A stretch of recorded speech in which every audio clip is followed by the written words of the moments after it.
नियोजन रहेगा चेतन राम जी, वरिष्ठ उपाध्यक्ष कांग्रेस। नगर पालिका में जो अभी वर्तमान में वार्डों का जो परिषद उनको समन्वितकरण करने के लिए कहा था कि भाई क्षेत्र में 14 फरवरी 1982 से मैं लगातार पार्टिसिपेट किया, भागदौड़ कर रहा हूँ। 1990 से मैं छोड़ नहीं सकते। ये स्पेशली लेटर है, किसी वार्ड को समाप्त करने का अधिकार नहीं है, वार्डों का नंबर चेंज करने का अधिकार नहीं है, ये पूरा लेटर में लिखा हुआ है।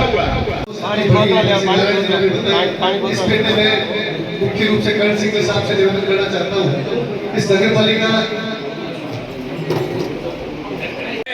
वो वार्ड रखते थे जिनको पता था हमारे 4-5 मेंबर भी नहीं आएंगे, तब इन्होंने अपने चहेतों को पास में रख करके जो कांग्रेस के वोटर थे उनको हटाया और अपने गवर्नमेंट आप माला पहना करके स्वागत करें। अगली कड़ी में 100 लौटा करके भगवान जी मेघवाल साहब जो माला के लिए मेरा निवेदन रहेगा मेहरदीन खान से अगली कड़ी। गोविंद सिंह जी डोटासरा साहब के निर्देशानुसार आज मैं पोखरण विधानसभा में समन्वयक बैठक के लिए आया और हमारी बैठक में यही योजना है कि ब्लॉक स्तर की कार्यकारिणी घोषित हो, मंडल स्तर की कार्यकारिणी घोषित हो और मंडल के बाद जो ब्लॉक लेवल के जो अधिकारी वो तय करे कि चुनाव के समय हर आदमी अपनी अपनी अहम भूमिका निभाए और कार्यकर्ताओं में जोश आए।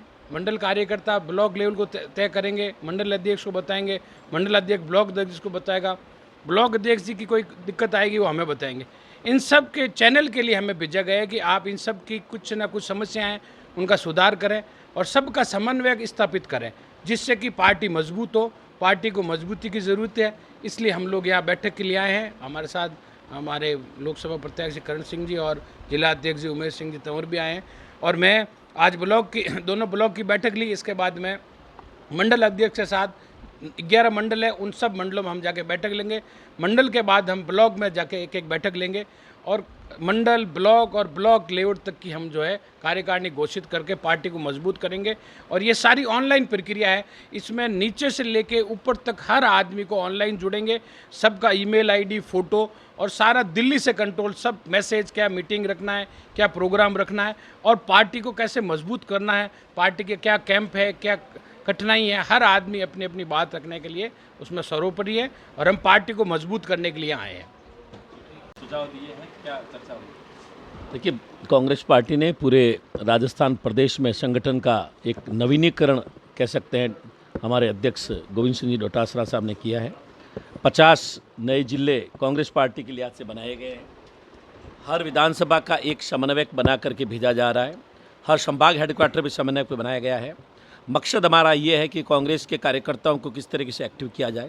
कांग्रेस पार्टी ने ये भी निर्णय किया कि लगातार 3 मीटिंग्स में कोई अगर कार्यकर्ता या कितना ही बड़ा नेता हो वो बिजी है, नहीं आ पाता है, बिना कारण के नहीं आ पाता है, तो फिर उसका रिप्लेसमेंट भी किसी दूसरे कार्यकर्ता से किया जाएगा। क्या संदेश दिया कि आज आपने कार्यकर्ताओं की बैठक ली है, किस तरीके से स्थानीय निकायों की और पंचायत राज चुनाव की तैयारी? जैसा हमने पूरे राजस्थान में हो रहा है वैसा पोखरण में भी सभी लोगों ने मिलकर के कहा है कि ज़बरदस्त धांधली हो रही है।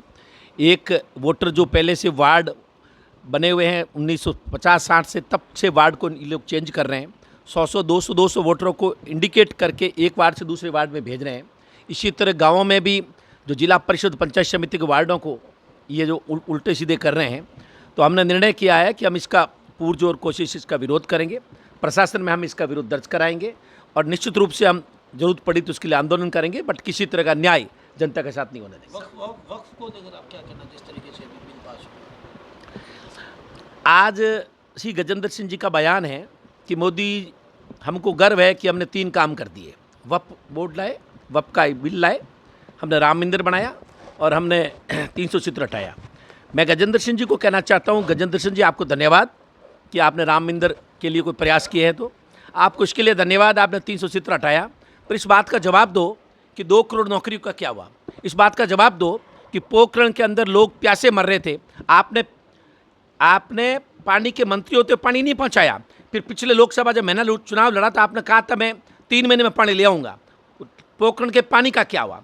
इस बात का जवाब दो। आप कह रहे हो जोजली नदी में अंग्रेज चलेंगे और नावें चलेगी, जो जोधपुर में चल रही है वहाँ आज भी बदबू आ रही है, लोगों के खेत खराब हो रहे हैं। आप इस बात का जवाब दो 2 करोड़ नौकरियों का क्या हुआ।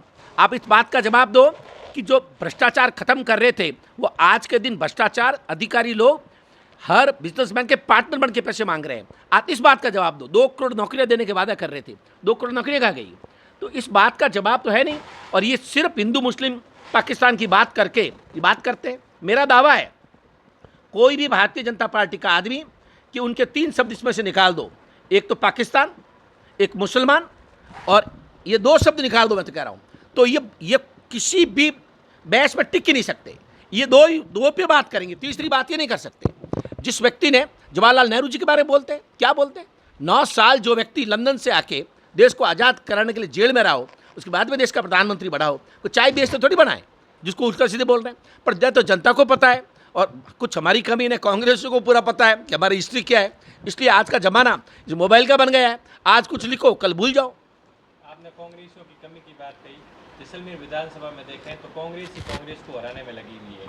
आगामी नगरीय निकाय चुनाव और पंचायती राज चुनाव है, क्या रणनीति रहेगी? क्या जिस तरीके से विधानसभा चुनाव में देखा गया है और लोकसभा चुनाव में भी देखा गया है कि कांग्रेस के जो लोग हैं आपसी जो नहीं, ये निश्चित रूप से आगामी नगरीय निकाय चुनाव में आपको क्या आप जो संकेत कर रहे हो निश्चित रूप से पूरी दुनिया ही जानती है, कोई छुपी हुई बात ही है नहीं।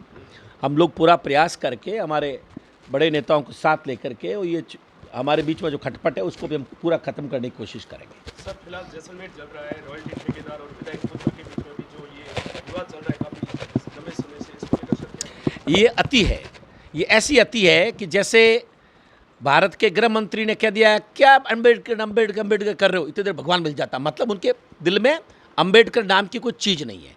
इसी तरह ये अति है कि पैसे के भ्रष्टाचार की अति है।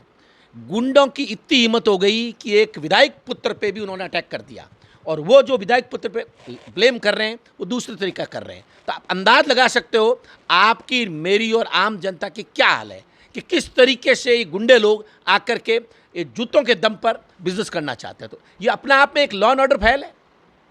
सर उनका भी ये कहना है कि उन्होंने माइनिंग विभाग से जो 10 करोड़ 10 लाख रुपए जमा करके लिया है और वो अपने नाके पर बैठे थे और विधायक पुत्र और इनके ऊपर आरोप लगाए वो नाके पर जाकर उनका नाके को आग लगाते और उनके साथ मारपीट करते, जबकि प्रशासन वहाँ पर है जो उनके साथ समझाइश करा था।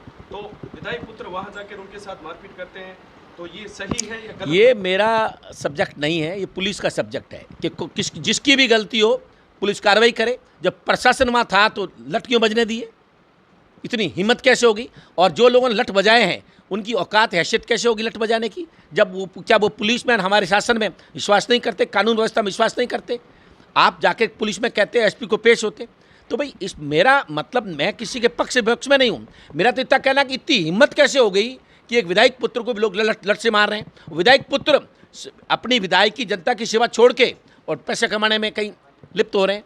तो ये तो एक तरीके से कुएं भांग पड़ गई है। अब थे मोने कांग्रेस गिणो को नहीं, मैं बापड़ा बोबड़ा करता ही रहेगा, पे कमा रहा है, कट जाऊँ मैं।